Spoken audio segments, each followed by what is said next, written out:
오늘 함께 보실 하나님의 말씀은 시편 39편 7절에서 11절 말씀입니다. 말씀을 나누기 전 먼저 카리스를 준비해 주시기 바랍니다.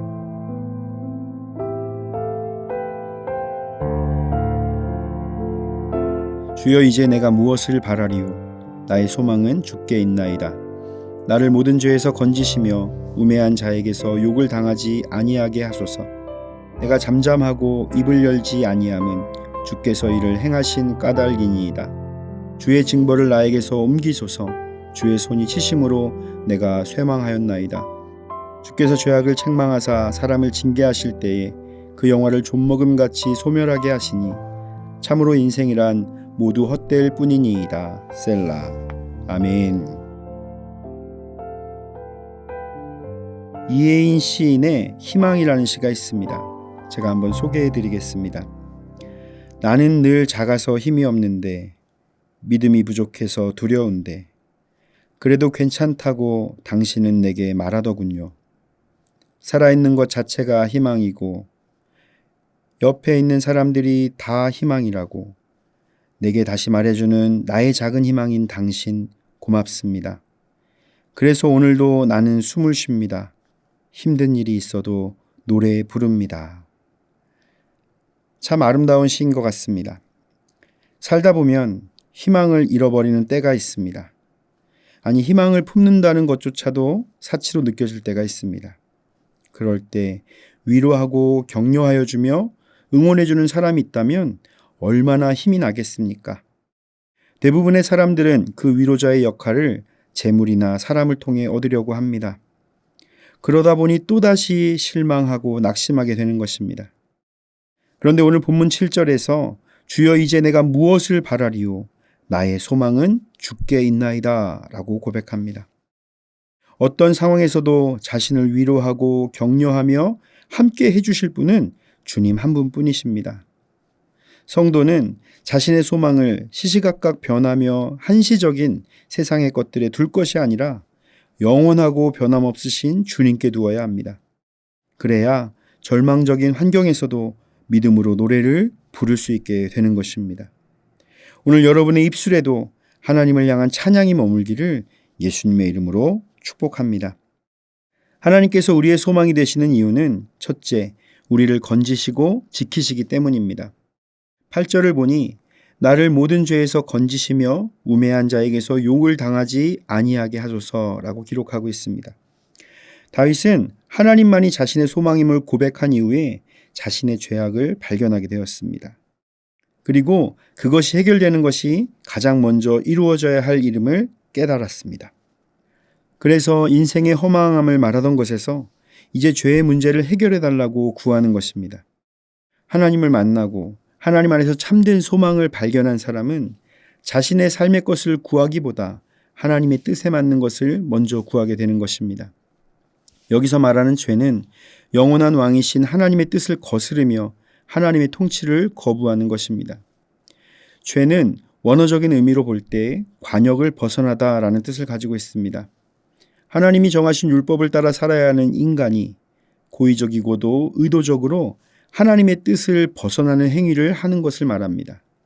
따라서 다윗은 하나님의 뜻에 합당하지 못했던 모든 것을 고백하며 죄에서 건져달라고 구하게 된 것입니다. 앞서 다윗은 악인 앞에서조차 침묵하며 버텨왔습니다. 이런 일들을 고하며 악인의 비방에서 건지셔서 더 이상 고통받지 않게 해달라는 의미로 구하고 있는 것입니다. 우매한 자는 신앙적 관점에서 볼 때 세상에 허탄한 것들을 쌓으려는 어리석은 자, 바보라고 할 수가 있습니다. 그런데 이렇게 어리석은 자들에게 오히려 조롱을 당한다는 것, 이것은 수치 중에 수치라고 할 수 있는 것입니다. 따라서 다윗은 이런 자들에게 수치를 당하지 않도록 건져주시기를 구하고 있는 것입니다.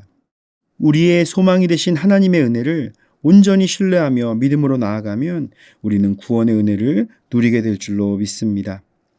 둘째, 하나님께서 인생의 길을 인도하시기 때문입니다. 9절을 보니 내가 잠잠하고 입을 열지 아니함은 주께서 이를 행하신 까닭이니이다 라고 고백합니다. 하나님은 하나님의 섭리 가운데 우리의 삶을 인도하십니다. 우리가 나의 지혜, 지식, 경험을 아무리 쥐어짜더라도 우리는 한 치 앞을 알 수가 없습니다. 그러나 우리를 인도하시는 하나님은 당신의 선하심과 인자하심으로 우리를 인도하고 계신 것입니다. 그 길이 때로는 힘들고 괴로운 광야일 수 있고 기쁨과 찬송이 넘치는 자리일 수도 있습니다. 그렇지만 이 모든 것이 주님의 섭리 안에서 이루어지고 있다라는 것을 믿어야 합니다. 그래서 지금의 고난도 주님의 은혜 안에서 지나가게 될 것이라는 믿음과 소망을 가질 수 있게 되는 것입니다. 시인은 다시 잠잠하고 입을 열지 않는다고 말합니다. 이 표현은 앞서 1절과 2절에서 했던 것과 같은 표현이지만 그 의미가 다르다고 할 수 있습니다. 1절과 2절에서는 악인들과 대화하지 않음으로써 하나님 앞에서 죄를 짓지 않겠다는 것이었습니다. 그래서 침묵하긴 하지만 마음에는 분노가 일어나고 근심이 더 심해졌습니다. 하지만 9절에서는 삶과 고난에 대한 깊은 통찰력을 얻은 결과로 마음의 평정을 찾음으로 자연스럽게 따라온 침묵인 것입니다. 그래서 침묵의 이유도 주께서 이를 행하신 까닭이라고 고백하고 있는 것입니다.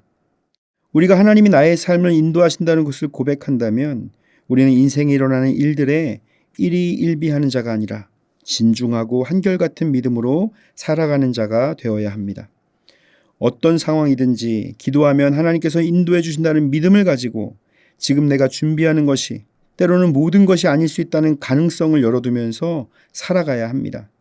가끔 하나님께서 우리에게 생각지 못했던 길을 보여주시고 인도해 주실 것입니다. 또한 그 다른 길이 하나님이 예비하신 길이라면 베스트가 될 것이 틀림이 없다라는 것입니다. 사랑하는 성도 여러분, 우리는 하나님께 소망을 두고 살아가야 합니다. 하나님은 우리를 구원하신 분이시며 우리를 인도하시는 분이시기 때문입니다.